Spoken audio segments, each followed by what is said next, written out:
Hi everyone, I'm Debbie and welcome to California State Parks FORT's Home Learning Program. FORT stands for Parks Online Resource for Teachers and Students. I'm a guide here at the California State Railroad Museum located in Old Sacramento State Historic Park in Sacramento, California. And since the museum is closed to the public right now due to the COVID-19 pandemic, we don't have any visitors in the museum.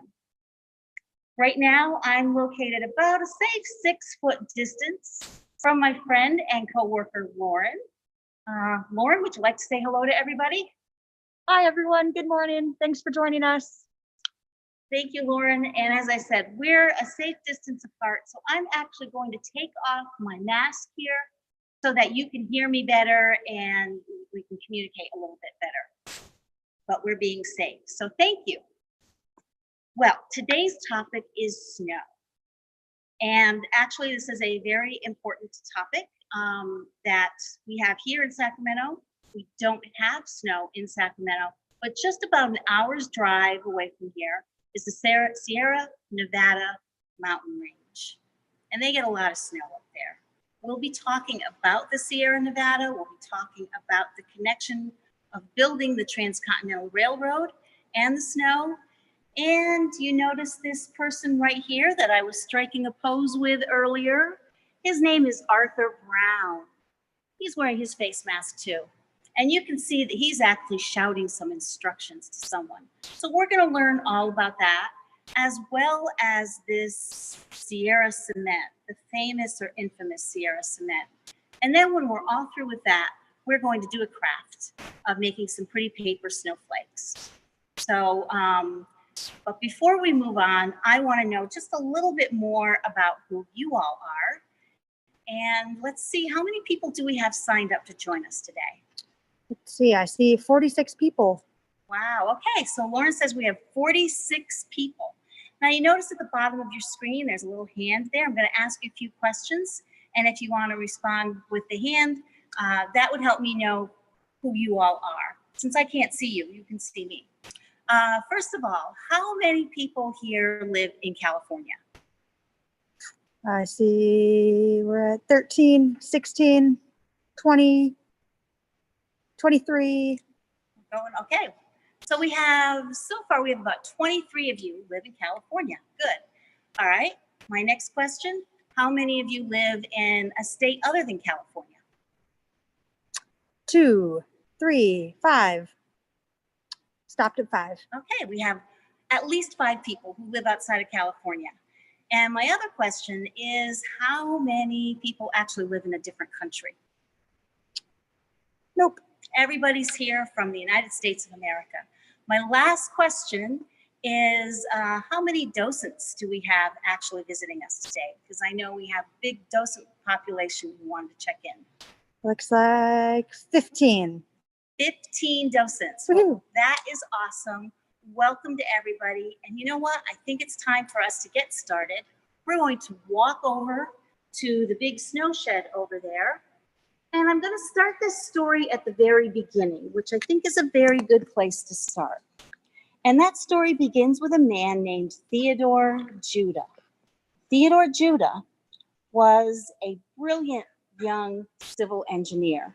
A civil engineer is a person who plans roads, bridges, plans for the building of roads and bridges, and, wait for it, railroads. And Theodore Judah wanted to build the nation's first transcontinental railroad, a railroad that would start here in California and span the continent. It was a worthy dream, but one little thing stood in his way. That one little thing that stood in his way was the Sierra Nevada mountain range. Did I say little? Because there is nothing little about this mountain range. The range sits on the eastern edge of California and runs 400 miles to the north and south and about 70 miles to the east and west. It's huge, and so are its mountains. These are the mountains that the wagon trains of the pioneers they had to scale when they came to California in the 1840s, including the famous Donner Party. You may know that their trip to California ended tragically in 1846 when they were snowbound in the Sierra. With no way to escape the snow, 48 of the 87 men, women, and children died of starvation. In fact, Donner Lake is located just northwest of Lake Tahoe, and it's named for the ill-fated pioneers. You can actually learn more about the Donner Party by visiting the Donner Memorial State Park. Just check their website to make sure they're open because our times are so different here. So check that before you go, make sure that they're open. Well, in 1860, so just 14 years after the Donner Party, 1860, Theodore Judah was making a plan on how to get that railroad up and over the Sierra. And he did a lot of research, but maybe he had forgotten a little bit about the Donners and the problem that they had with snow, because he concluded that the snow probably wouldn't be much of a problem. In fact, he wrote in an 1862 report, "The greatest depth of undisturbed snow is 13 feet at the summit. It is only necessary to start an engine with snowplows from the summit each way at the commencement of the storm, changing the snow, clearing the snow as it falls. This will keep the track open during the entire winter." In other words, yeah, it snows, but it's really not going to be that much of a problem as long as we keep ahead of it and plow the snow out of the way. That was a colossal mistake. And it didn't take long to figure that out. The Pacific Rail, so Abraham Lincoln, President Lincoln, signed the Pacific Railway Act in 1862, authorizing two railroads, the Central Pacific and the Union Pacific, to build that Transcontinental Railroad. The Central Pacific Railroad started here in Sacramento and moved eastward. And the Union Pacific started in Omaha, Nebraska, and built their way westward. Unfortunately, Theodore Judah died before the Central Pacific Railroad, or actually really just soon after the Central Pacific Railroad had started. So he never witnessed the problems caused by the snow, but the Big Four did. And they had to figure something out quick or they would be ruined. Well, who were the Big Four? You may know this: Leland Stanford, Charles Crocker, Mark Hopkins, and C.P. Huntington, Collis P. Huntington. The Big Four, they called themselves the Associates. And really, there's another person that should be added into this group. His name is E.B. Crocker. He was Charles's brother. And those five gentlemen were the ones who were really responsible for building that railroad up and over the Sierra. So we're going to talk about the building of the Transcontinental Railroad here. And I'm going to be throwing out a lot of dates. And I know some of you just don't really like dates. You have a little bit of a problem with that. So let's just talk about that for just a second here, okay? What year is this? The year, of course, is 2020. And that's a date, right? So we know a lot of big events have taken place in 2020. In fact, you might even hear someone say, oh, well, it's 2020 when something bad has happened. So you know, in the next few years, you might be talking about this year and talking about the things that have happened. And you're going to be talking about 2020. So I'm just giving that as an example to show you that dates are really important. They give people reference. And I can't go on telling this story without throwing a few dates at you. But just in case you really don't like dates, I thought of something that might make it a little more interesting because I'm throwing these dates out at you. Then I'm going to throw one of these little toys at you every time I mention a date. Maybe that will help you remember the dates. Maybe it won't, but it should at least make it a little more fun if I don't knock over the cameras and stuff by throwing. I'm not very good at it. So let's get started. Let's get back to talking about the Transcontinental Railroad. We're going to go back to our friend Leland Stanford. Leland Stanford, one of the Big Four that we were just talking about, he was the president of the Central Pacific Railroad and also the governor of California. And he was at a ceremony, a big ceremony that was located just a few blocks away from where the museum stands right now. That was where it started. That's where the Transcontinental Railroad started, right outside here. So in the future, if you come here to Old Sacramento State Historic Park, be sure and check it out. Check out just a few blocks where it started. So Leland Stanford started the Central Pacific Railroad. And what was the date? Sorry, Rudolph. The date was January 1863. And by the time of the mid-1860s, the railroad, the Central Pacific, had made it up to the snow belt in the Sierra. Now, it just so happened when they got up there, we talked about the Donners and the terrible winter that they endured. Well, guess what? This just so happened to be a time of terrible winters again. And they happened to be 2 back-to-back winters. So that first winter was the winter of 1866 and 1867. Almost. And then then the next winter was 1867. I'm going to throw harder. And we'll take the Grinch here. And 1868. Those winters were bad. And especially that last one of 1867 to 1868, 44 snowstorms fell. 44. It dumped 480 inches of snow, which equals just about 40 feet of snow. 40 feet of snow is comparable to a 4-story building. Now you see this picture of this 4-story building, and if you look at it carefully, you can see the people there, right? The people in relation to the height of a 4-story building. So just imagine that that building is made of snow. And that can give you an idea of how much snow was up there when they were building the railroad. And now those were the conditions that the Chinese railroad workers had to endure. It was terrible. In fact, they built snow tunnels to get around in. There was so much snow. They worked in blizzards and avalanches. You know, avalanches at times just took away whole crews of people. They were terrible working conditions, but they kept on working. So the problem was, what could the railroad do to keep up with all this snow? Remember, just a few minutes ago, we were talking about Theodore Judah, and his suggestion was to plow the snow. So that's what the railroad decided to do. They brought in a plow called a bucker plow. It's a great big plow that attaches to the front of the engine. Now, to buck something means to push up against it and to push into it, and that's what a bucker plow did. The Central Pacific built its first bucker plow in 1866. And these plows needed something like, you can see how huge it is. You can see in relation to the person there in this picture. Those bucker plows needed maybe 6 to 12 locomotives or engines to push it, just like you see in this picture here. In this picture, we can count, we see 4 smokestacks, so we can see maybe 4 engines pushing it. There may be more that really aren't evident in this picture.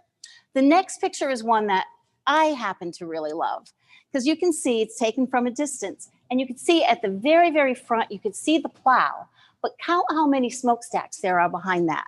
In this picture, we see about 7 of them. There might be more, but that gives you an idea of the power that was needed to push those plows and to push that snow out of the way.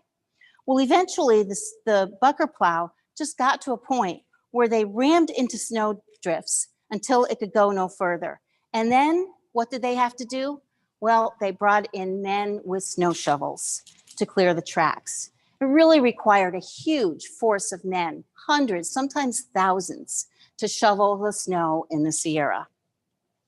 Well, why did that snow pack up so hard and tight that really only people with shovels could get through to it?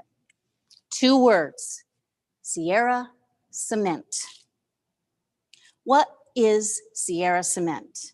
Well, that's a nickname that locals give the snow because it packs up so tightly. Have you ever built a snowman? Have you ever built a snowman? Well, actually, we use gender-free terms here at the museum. So I'm going to say, have you ever built a snow person? It takes wet, dense snow to build a snow person, just like this one here. See the big snowballs that make up the body? You know, you start out with that snowball and you roll it around and it just captures more and more snow and gets bigger and bigger. Well, that's because there's such a high water content in the snow. Now, that's the kind of snow that, as we've been talking about, that falls in the Sierra. When the storm clouds come in from the Pacific Ocean, they're filled with moisture and they move eastward across California until they hit, yep, those Sierra Nevada mountains, right? And the summit, the Donner Summit, has an elevation of about 7,000 feet. So as those clouds come over and it's really cold up there, what happens? That water crystallizes into snow and it dumps the snow there at the summit. And that can be a lot of snow. And that snowpack is actually very important to us here in California because that Sierra snowpack provides about 1/3 of the water supply for California. It's actually like a frozen reservoir up there. So we have the snow, and then when it melts in the spring, that water trickles into a creek, which trickles into a river, which then goes into, probably doesn't trickle anymore, probably rushes into a reservoir. And that's where we get a lot of our drinking water in California, and why that snow is so important. So I have a little demonstration here to explain a little bit of maybe the difference in that snow versus maybe other kind of snow in other parts of the country.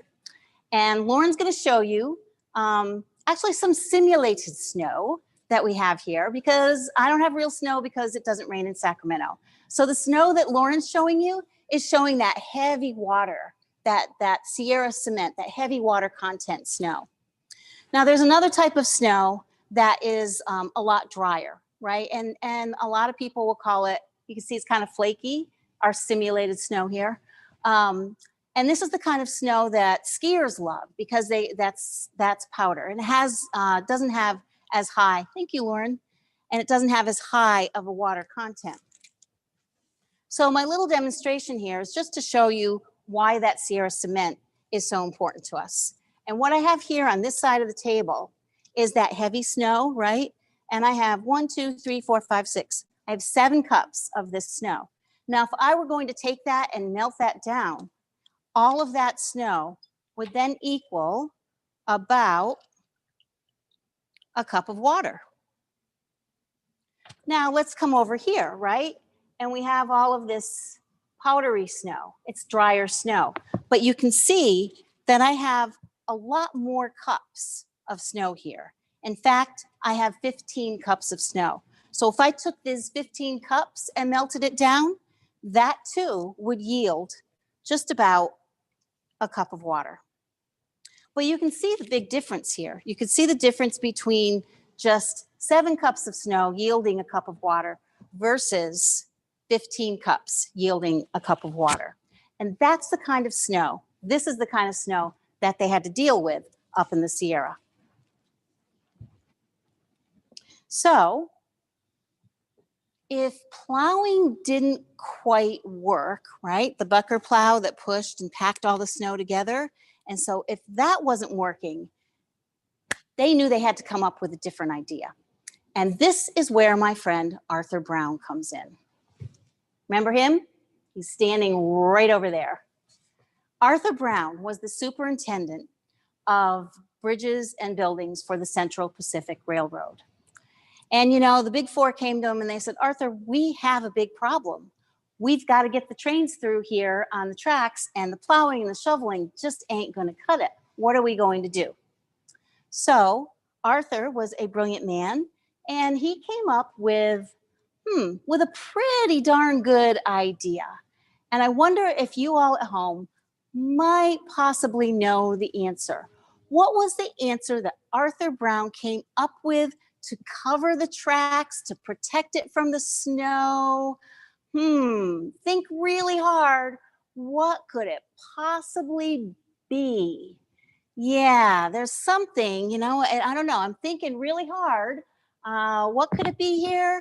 I'm going to give you just a few more seconds. What do you think it was? All right. I think maybe you've come up with an answer. So on the count of 3, I want everyone to say their answer all at once. Ready? 1, 2, 3. Snow sheds. Yes, that was the answer that Arthur Brown came up with, building snow sheds over the tracks to protect them from the snow. So there you go. Problem solved.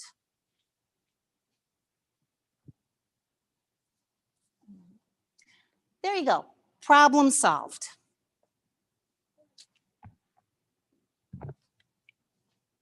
Or was it? The conditions in the Sierra were so severe that even the wooden snow sheds couldn't stand up to those winters and the summers. Remember I said, or maybe I didn't say, but here in California, it doesn't rain in the summertime. So the summers in the Sierra are very hot and dry. Well, what happens when a locomotive goes through wood, through a wooden snow shed that has just been baking in the sun? If one of those hot cinders comes out of that smokestack and hits that dry wood, yeah, there were a lot of fires. So what the Central Pacific Railroad had to do was hire men, they didn't hire women at the time, to actually walk through the snow tunnels to keep an eye out for fires and things. So they had the fires, and then of course during the winter, the snow sheds didn't quite keep up with the snow. Some of them collapsed. In fact, in the first 30 years of the snow sheds, the railroads lost 1/3 of a mile of sheds every single year. Every single year for the first 30 years, they had to replace about 1/3 of a mile of the snow sheds because they collapsed under the weight of the snow. And then there were the railroad passengers. They weren't exactly thrilled with these snow sheds either. Just imagine making that long journey across the country and looking forward to seeing the scenery of California, and it's kind of blocked by all these snow sheds. In fact, I have an excerpt from a letter here written in 1875 by just one of those people. He says, this is from William Smith, who was an attorney from Illinois, and he says, I looked over the river, and way down several hundred feet was the road we had passed over. Soon we were in the snow shed, then in a tunnel, then a shed, then a tunnel, and so on, to under a continual roof like a covered bridge for 22 miles. Through the cracks and windows in the sheds, I could see the deep canyons and mountain peaks all covered with snow. Well, can you feel the frustration that people felt by wanting to come here and see this beautiful scenery, and then they kind of have to peek through the cracks in order to see it? So it was just one continual snow shed. And I can't really explain why he said 22 miles, we had 37 miles. Maybe he just miscounted the miles. So the tunnels did help keep the tracks open, though. They really did do the job. And if you go up there today, you'll see that most of the sheds are gone. Well, why is that? One reason is that the railroad moved the route so that it was out of some of those extreme snowfall areas. And then another reason is just the improvement in snow removal equipment. So I have a few pictures of some of that snow removal equipment. Here is a piece of machinery called a Jordan spreader. And you can see these wings like extending out there, and they extended and they kept the snow off the tracks. They would go out about 20 feet, and they could keep an amazing amount of snow off the tracks. Another piece of equipment, and a favorite of ours here at the California State Railroad Museum, is the Rotary Snowplow. The Southern Pacific Railroad used its first rotary snowplow in the winter of 1889 and 90. And see that blade, that round thing, that rotary blade, that spins around. And it removes the snow from the tracks and then shoots it off of the tracks. You can see by this picture here, it just extends that snow and it can really get through. So the rotary snowplows made a huge difference in keeping the tracks clean. We do have a rotary snowplow in our collection here at the California State Railroad Museum. It's a favorite of ours. The Southern Pacific Railroad used its first rotary snowplow and in the 1880s, but it's still used today, even in really bad winters. So because of these improvements, like the rotary snowplow, the Jordan spreader, bulldozers, other things, modern equipment, because of this, there really isn't a need for the big wooden snow sheds. So today there are only about 2 miles of snow sheds on the route today, and they're made of concrete. And so they're a lot stronger than these old kind of wooden sheds. And you can still see them if you're traveling on Interstate 80 and you look out there and you look past Donner Lake, look up in those mountains, you can see the tunnels and the sheds there. And also you can take a ride on the Amtrak, probably when things get a little normal again. Take a ride on an Amtrak train from Sacramento to Reno, and then you'll have the experience of what it's like to travel through some of those tunnels. And if you're really lucky, one of our docents might be there narrating the trip and explaining the history of the building of the railroad as you're taking that trip. So that's something you can do when things get back to normal. Well, in closing, I have a few things that I just wanted to mention, a few of the bigger snowstorms that were dealt with up in the Sierra. And the first one happened just around Christmas Day in 1879. It was a great storm. It crushed more than 1,800 feet of snow sheds. And then ventured back in. The people that were on the trains going in those mountains, it was a very, let's say, a nerve-wracking trip for them, because they were avoiding snow slides and having to stop and blockades. Well, the snow extended all the way into April that year, and by June, Donner Lake was still mostly frozen. Another one, the Great Storm of 1889 and 1990, is when, okay, ready for this? 64 feet of snow fell. Remember I talked about 40 feet before? 64 feet of snow. And this happened to be the first year that they used the rotary snowplows. So I'm going to go out of the 19th century now and hop us into the 20th century and talk about a snowstorm that happened in 1952. 1952, not that long ago, only a little over 60 years ago. This was the second worst winter on record, and it dumped 67 feet of snow. Now, train travel had changed a great deal at that time. And so we had these luxury streamliners, like the picture that you see here. The name of it is called the City of San Francisco. And it's a beautiful modern streamliner. Even it had trouble. What happened is they were going through a snow shed and they hit a snow slide and the train couldn't go any further. And then it just froze to the tracks. There were 226 passengers and crew on board the train, and they were stuck for 3 days. Blizzard after blizzard kept anybody from coming up there and helping them. And you can see in this picture how it just buried that beautiful streamliner.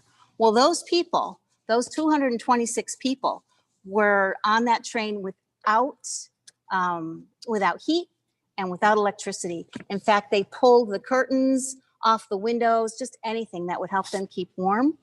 But the great thing is that nobody died and that everybody survived, except we must mention there was one engineer who was driving a rotary snowplow to come and rescue them, and he got hit by an avalanche. And unfortunately, so sadly, he was killed. That was the only casualty of that storm. So it is dangerous. It is pretty thrilling to go up there. And even, as I said, these days, they'll still bring the rotary snowplows out. So that's about all of that I have to say about the storms in the Sierra. And I think that it's time for us to start our craft here. So I'm going to move back to the table. And if you want to gather your supplies, you may not have your supplies. What you need is paper, an 8x10 sheet of paper. It can be yellow, it could be white, and some scissors. And just make sure that you get permission to use scissors if you need that, or that you have scissors that are safe for you. And while I'm giving you a few minutes to gather your supplies here, I just wanted to make mention of a few people because I know that we have some docents. It's easier to talk when you see my face. I know that we have some docents out there, and so I wanted to give a special shout out to my friend, docent Robin, who loaned me this book called Snowbound, and it gave me a lot of really great information on snowstorms and how they dealt with snow in the Sierra. Also to my friend, docent Paul, who gave me some great ideas for the presentation, and most especially to my friend, docent Earl, who helped me with the research and gave me ideas on the presentation. But while I'm at it, because I know I have so many docents out there, just a great big shout out to all of our docents, and just to say how much they mean to us here in the museum. And when you all come back into the museum, it's likely that you're going to see our docents. They're so happy to talk to you. They study about all the equipment and the history here. And so if you have any questions, please talk to our docents because that's what they're here for. They volunteer their time to come in and talk to you. So thank you to the docents, and we hope to see everybody in the museum sometime soon. So now we're going to get on with our craft. And you see here, I've just got these very simple supplies. And take your 8x10 sheet of paper here, and we're going to fold it into a triangle, okay? So just fold it over just like this, and just make sure you give it a really good crease, okay? Just like that. Now what that's going to do is it's going to leave this piece of paper left over. And it's much easier to do this if you have a good square. So we're going to cut that piece of paper off. And you can do an art project, a bookmark, recycle it, whatever you want with that piece of paper. Take your triangle here, here's my fold, and I'm going to take it and fold it over again. So what you're going to see is two folds here. There's a fold here, and then there's a double fold. Now what you can do, you can take a pencil, or you can use your scissors. I kind of like to just use my scissors and just do whatever it is that I feel like. But if you wanted to draw designs, you can. Just make sure you don't cut away all of the folds or you won't really have much of a snowflake. So I'm just going to take it, and I'm feeling like having a few little circles today here. We'll do a few circles. See that? And maybe I'm going to put in a great big triangle and maybe a little triangle. All right, you ready for the big reveal here? I'll have a drum roll. There you go. There's your snowflake. That's a very simple one. And you can make any of these snowflakes, as many as you want, as long as you have permission to use the paper and the scissors. And you can get as fancy as you want. Here's one that I made with just a few more folds. Maybe it looks a little bit more like a snowflake, or you can make it out of a smaller piece of paper. And you can hang them around to celebrate the arrival of winter. Well, that just about covers everything that we have to say today about the snow sheds, snow in the Sierra, our friend Arthur Brown, and Sierra Cement.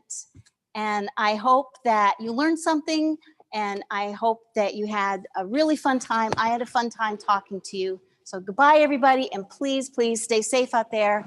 And I'm going to put my mask back on now. So thank you. Goodbye.